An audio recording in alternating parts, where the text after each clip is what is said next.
दोस्तों आज हम बात करने वाले हैं एक 2024 release Korean horror thriller episode के बारे में जिसका नाम है द कपल मैनेजर। इस कहानी की शुरुआत होती है एक कोरियन मैरिज सेरेमनी को दिखाते हुए, जहां ब्राइड एंड ग्रूम दोनों की तरफ से ही बहुत सारे लोग आए हुए थे। अब एक इतना बड़ा पार्टी अरेंज करना, इतने सारे लोगों को अटेंड करना, उनके साथ फोटोज क्लिक करना, वो भी हंस हंस के, ये कोई आसान काम तो नहीं है ना। काफी मेहनत लगती है। ऊपर से एक नई जिंदगी स्टार्ट करने का प्रेशर तो था ही। तो एक पॉइंट पे ग्रूम यांग से बहुत थक चुका था। टेंशन में बेचारे को उल्टी आने लगी थी। ऐसे में वो वॉशरूम भागता है तो उसका बेस्ट फ्रेंड पार्क भी जाता है उसके पीछे पीछे। अपने दोस्त को नर्वस देखकर वो उसका मजाक भी बनाता है, लेकिन यांग सिक बिल्कुल भी मजाक के मूड में नहीं था। अचानक काफी सीरियस हो जाता है वो और पार्क से पूछता है, तुम कब शादी करने वाले हो? तुम्हारी भी तो गर्लफ्रेंड है ना? और जब पार्क कहता है कि हाँ वो लोग भी शायद इसी साल शादी कर लेंगे, तो रिस्पॉन्स में यांग सिक एक काफी अजीब जवाब देता है। कहता है शादी का डेट फिक्स करने से पहले, इनफैक्ट दोनों के पेरेंट्स को मिलवाने से पहले ही उसे एक बार अच्छे से सोच विचार कर लेनी चाहिए। सब कुछ अच्छे से जान लेना चाहिए अपने होने वाले पत्नी के बारे में। आखिर उसकी जिंदगी का सवाल है। और आजकल इन सब कामों के लिए तो बहुत सारे प्रोफेशनल एजेंसीज भी मौजूद है। क्यों ना पार्क उन्हीं में से किसी से कांटेक्ट करे। भले ही तब पार्क इस बात पर उतना गौर नहीं करता, लेकिन बात उसके जहन में बस जाती है। और तो और वॉशरूम से निकलने से पहले उसे एक कार्ड भी मिलता है ऐसी किसी एजेंसी का, जिसका नाम था द क्लास। साथ में मैनेजर मिस शियोन का नाम, एड्रेस और नंबर भी लिखा हुआ था। लेकिन क्या ही कोई कोइंसिडेंस था? बात जो भी हो, लेकिन पार्क इसी से कांटेक्ट करने का डिसीजन लेता है। वैसे भी वो बिल्कुल भी सीरियस नहीं था, लेकिन उस मिस चियोन के ऑफिस में पहुंचते ही उसका ख्याल बदल जाता है। काफी अजीब सा प्लेस था वो। अजीब अजीब से पेंटिंग्स और स्टैचू से डेकोरेटेड, जिनमें से पर्टिकुलरली एक टैरो कार्ड पर नजर पड़ती है पार्क की। और पार्क जब उसी को देख रहा था तो पीछे से एक आवाज आती है। ये मिस चियोन थी जो पार्क को इस कार्ड का नाम बताती है, द हर्मिट। ये कार्ड इनर गाइडेंस और सेल्फ एनालिसिस के बारे में है। इसका मतलब होता है कि इंसान को किसी भी सिचुएशन में कोई स्टेप लेने से पहले अपने अंदर झांकना चाहिए, समझना चाहिए कि उसके अंदर आत्मा क्या कह रही है, क्योंकि मैक्सिमम समय वही सही गाइडेंस देती है। और इस कार्ड पर उसकी नजर पड़ी है, इसका एक मतलब ये भी है कि आने वाले 30 दिनों के अंदर उसकी लाइफ में कुछ बहुत बड़ा, कुछ बहुत महत्वपूर्ण कोई हादसा होने वाला है जो उसकी पूरी जिंदगी को बदल देगा। अब भले ही ये बातें बहुत ही इंटरेस्टिंग थी, लेकिन पार्क को इन सब बातों में कोई यकीन नहीं था, तो वो और वक्त जाया नहीं करता। डायरेक्टली मिस जियान के साथ मीटिंग में बैठ जाता है। वैसे उसे कोई आइडिया नहीं था या फिर उसे एग्जैक्टली क्या एक्सपेक्ट करना चाहिए। उसे लगा था वो लोग जरूर एक्सपेंसेस के बारे में बात करेंगे, फ्यूचर में उन्हें कैसे क्या प्लानिंग करना चाहिए वो बात करेंगे। लेकिन मिस जियोन तो कुछ और ही लेकर बैठ गई।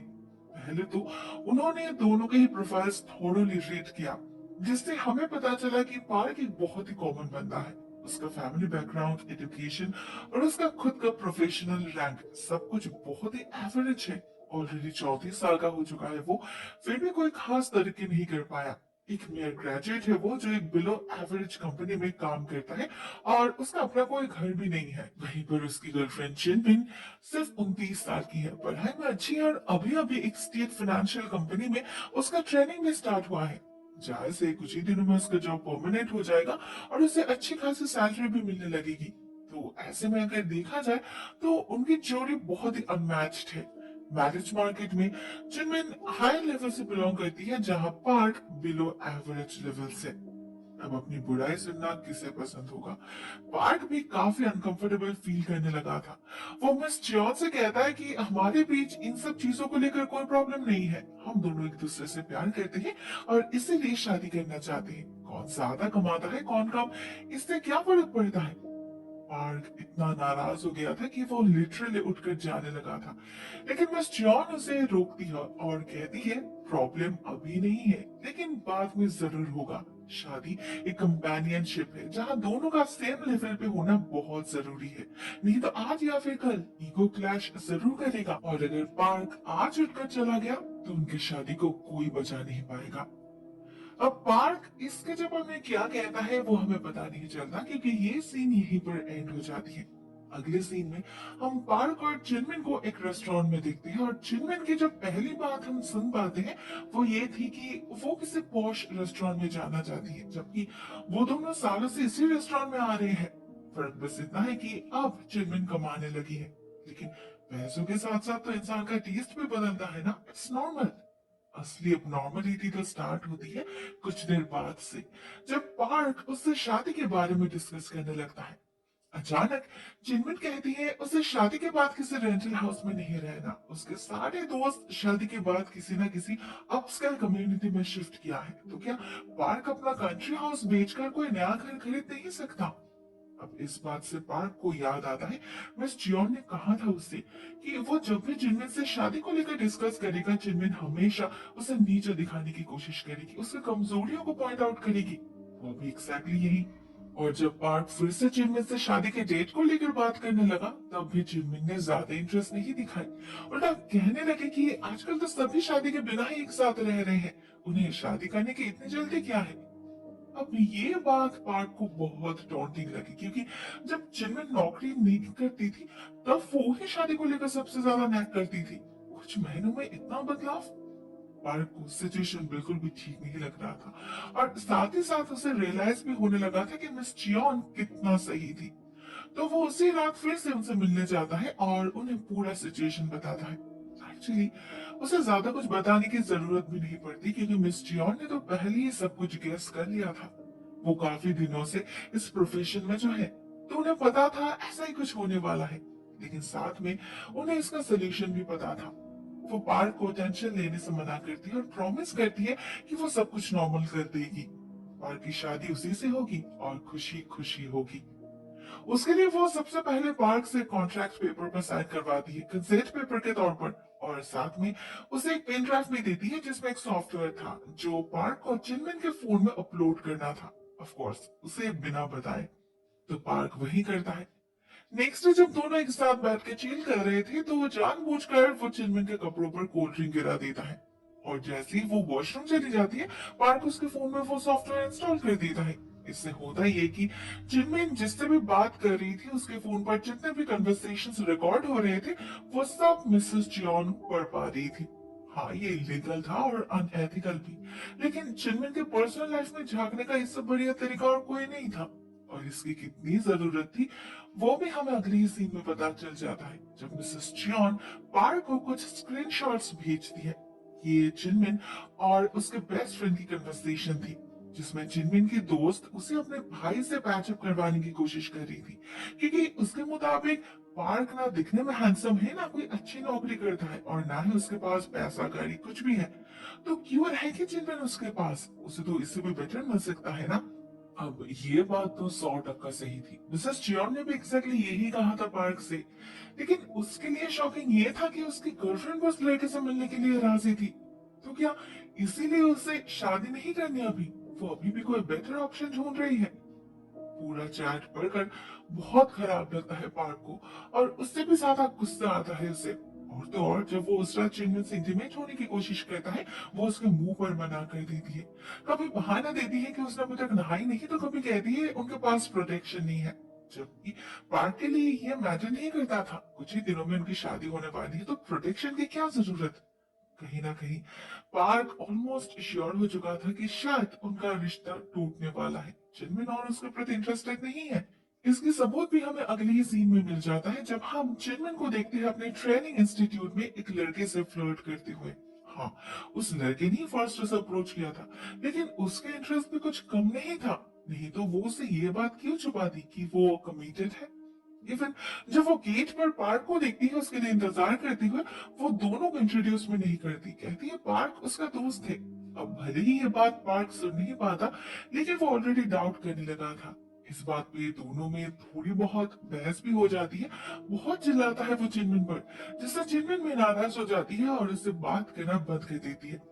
इधर पार्क को रियलाइज होता है कि शायद इस समय जिनमिन को नाराज करना ठीक नहीं होगा, तो वो अगले दिन ही उससे माफी मांग लेता है और डेट पर ले जाने के लिए मनाने लगता है।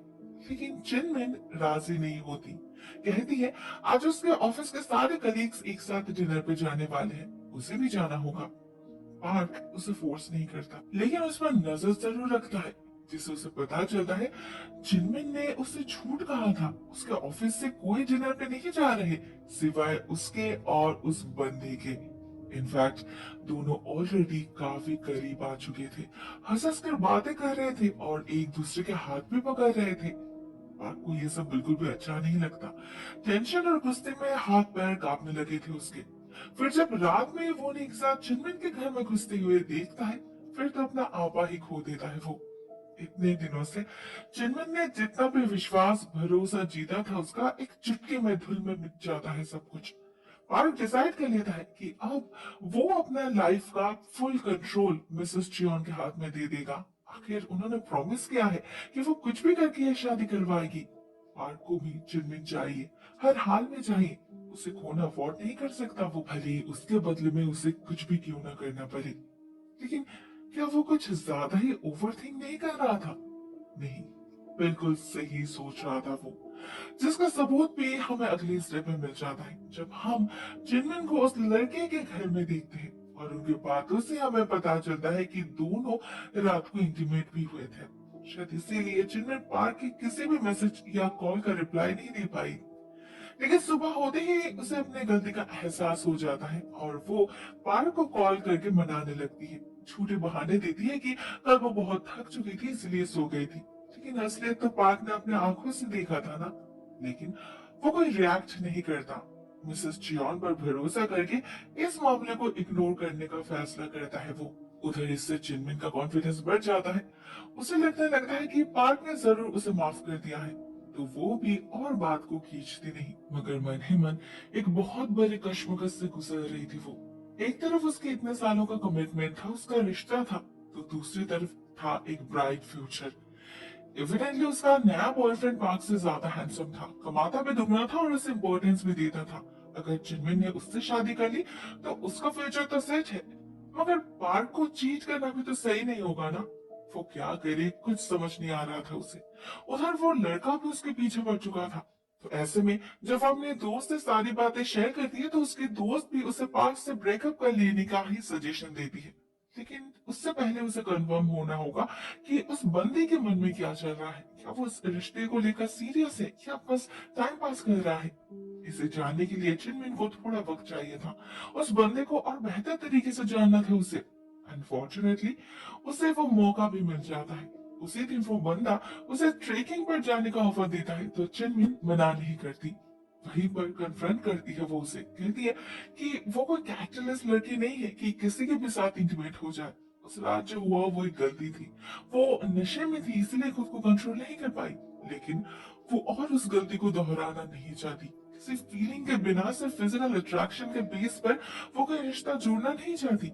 साथ में चिनमिन उसे पार्क के बारे में भी बता देती है और कहती है कि वो डबल डेटिंग करना नहीं चाहती। अगर वो उसे लेकर सीरियस है तो वो पार्क से ब्रेकअप कर लेगी, नहीं तो ये रिश्ता यहीं पर खत्म। चिनमिन ने इतनी बड़ी बात कह तो दिया था, लेकिन मन ही मन वो यही प्रे कर रही थी कि ये बंदा उसे अपना ले। लकीली होता भी यही। वो बंदा भी उसे सच में पसंद करने लगा था। तो ऑन द स्पॉट दोनों ही इस रिश्ते को ऑफिशियल कर लेते हैं। उस हिसाब से यही उनका फर्स्ट डेट था, जिसे मार्क करने के लिए वो लोग एक साथ एक सेल्फी क्लिक करने की भी डिसाइड करते हैं। उसके लिए जरूरत थी एक खूबसूरत बैकग्राउंड की। अब वो लोग ऑलरेडी काफी खूबसूरत स्पॉट भी मौजूद थे जहाँ हर तरफ परफेक्ट बैकग्राउंड था। उन्हीं में से एक पेड़ को चूज करता है वो बंदा, वहाँ फोटोज भी क्लिक करता है। मगर फिर अचानक ही कुछ होता है। जब दोनों उन फोटोज को देख रहे थे तो अचानक ही चिनमिन का बैलेंस बिगड़ जाता है और चिनमिन नीचे गिर जाती है। उसे तो पता ही नहीं था कि उसके ठीक पीछे एक इतनी बड़ी खाई है। वो बंदा भी काफी घबरा चुका था। किसी तरह से चिनमिन का हाथ पकड़ के ऊपर लाने की कोशिश करने लगता है वो। अनफॉर्चुनेटली चिनमिन ने हाथ में ग्लव्स पहन रखा था, जिसके वजह से उसका ग्रिप लूज हो जाता है और चिनमिन नीचे गिर जाती है। उधर उस बंदे की तो हालत ही खराब हो चुकी थी। डर के मारे वो पागल की तरह चिल्लाने लगा था। पहली डेट पे अपने गर्लफ्रेंड को खो चुका था वो, दुख तो उससे होगा ही ना। लेकिन ज्यादा देर के लिए नहीं। कुछ देर बाद अचानक ही उसकी चीखें हंसी में बदलने लगती है, जिससे हम समझ पाते हैं ये बंदा तो कभी दुखी था ही नहीं, वो तो रोने का नाटक कर रहा था बस। क्यों? इसका जवाब हमें अगले सीन में मिलता है, मिसेस जॉन से। पता चलता है ये सब उनका प्लान था। उसी ने इस लड़के से कहा था चिनमिन को सिड्यूस करने के लिए ताकि वो उसके करीब जा सके, और उन्हीं के कहने पर तो चिनमिन को ट्रैकिंग पर ले गया था वो, जहां एक सुनसान जगह देखकर उसने चिनमिन को धक्का दे दिया। सुनसान जगह इसलिए ताकि वहां रेस्क्यू टीम के पहुंचने में देरी हो, और जितना लेट होगा चिनमिन का घाव भी उतना ही सीवियर होता जाएगा। तभी तो मैरिज मार्केट में लेवल घटेगा उसका। फॉर्चुनेटली एग्जैक्टली यही होता है। चिनमिन को जब होश लौटा उसे रियलाइज हुआ उसका एक पैर जा चुका है, अपाहिज हो चुकी है वो। एक्चुअली उस घाव की गहराई इतनी भी नहीं थी कि चिनमिन की मौत हो जाए, लेकिन उसे जख्मी करने के लिए इनफ था। और एक एक्सीडेंट होने के नाते चिनमिन किसी को ब्लेम ही नहीं कर पाई। तो ऐसे में हॉस्पिटल में बैठ के अपने फूटे किस्मत को कोसने के सिवा और कोई ऑप्शन बचा नहीं थी उसके पास। इनफैक्ट उसे तो ये भी लगने लगा था कि ये सब उसके पाप की सजा है। उसने पार्क को चीट किया, उसकी सजा मिल रही है उसे। इसलिए जब पार्क उससे मिलने आता है चिनमिन बहुत रोती है उसके सामने, उससे माफी मांगती है और ऑनेस्टली सब कुछ कन्फेस भी करती है। बेचारी को तो पता ही नहीं था कि पार्क को ऑलरेडी सब कुछ पता है, उसी का तो किया धरा ही ये सब। तो जब चिनमिन उससे माफी मांगती है मन ही मन काफी खुश होता है पार्क, और उसे कंसोल करते हुए कहता है जो हो चुका वो हो चुका, गलतियां तो सबसे होती है, उसे कोई शिकवा नहीं है चिनमिन से। अब इस सिचुएशन में ये बातें चिनमिन के लिए बहुत ही कंफर्टिंग थी, शायद इसीलिए उसे कोई शक नहीं हुआ। उसके लिए तो पार्क भगवान बन चुका था। तो इसके बाद से सिचुएशन कुछ दिनों के लिए नॉर्मल हो जाता है, एटलीस्ट पार्क के लिए। उसे वो मिल चुका था जो उसे चाहिए था, भले ही उसके जेलसी की सजा किसी और को क्यों ना भुगतना पड़े। लेकिन उधर चिनमिन की जिंदगी कंप्लीटली डिस्ट्रॉयड हो चुकी थी। रोज के छोटे मोटे काम, इवन वॉशरूम जाने के लिए भी उसे किसी और पर डिपेंड करना पड़ रहा था।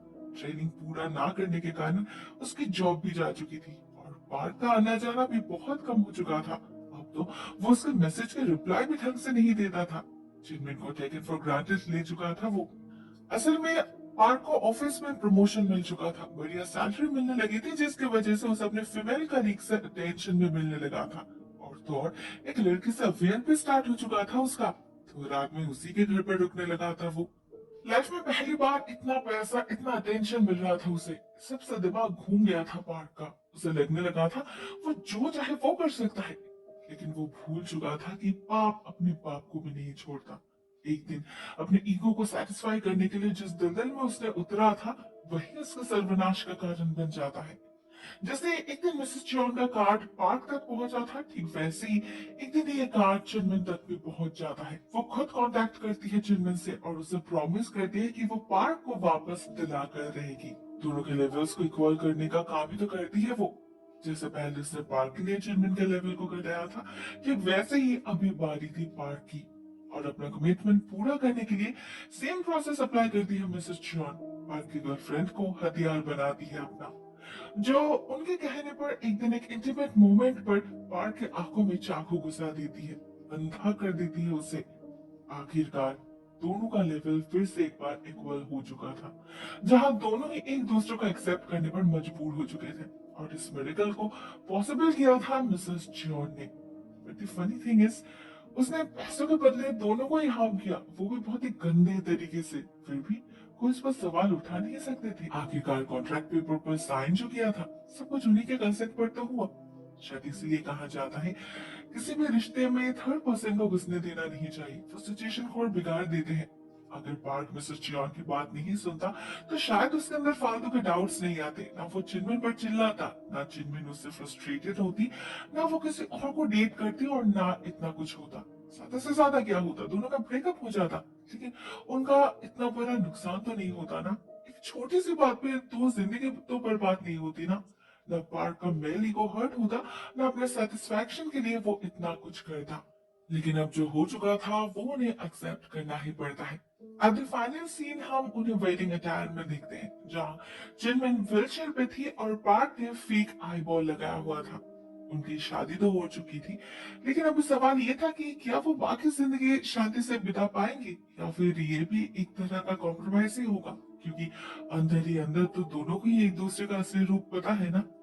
दोस्तों उनका फ्यूचर कैसा होगा वो हमें पता नहीं चलता क्योंकि ये कहानी यहीं पर एंड हो जाती है। इस पार्टी में हमें मिसेस चॉन भी दिखती है, जिनके ठीक पैर के नीचे एक टैरो कार्ड पड़ा था, वही हामिद वाला। लेकिन इस बार ये रिवर्स में था, जो इंसान के अंदर के ग्रीड और केयरलेसनेस को दर्शाता है। और उसके लिए पार्क और चिनमिन से बढ़िया एग्जाम्पल और क्या हो सकता है। उनके सारी प्रॉब्लम्स की जड़ तो यही है ना। दोस्तों आज के लिए बस इतना ही। Thank you so much for watching this video. बहुत जल्द मिलते हैं किसी और नए वीडियो के साथ। तब तक के लिए टेक केयर, टाटा।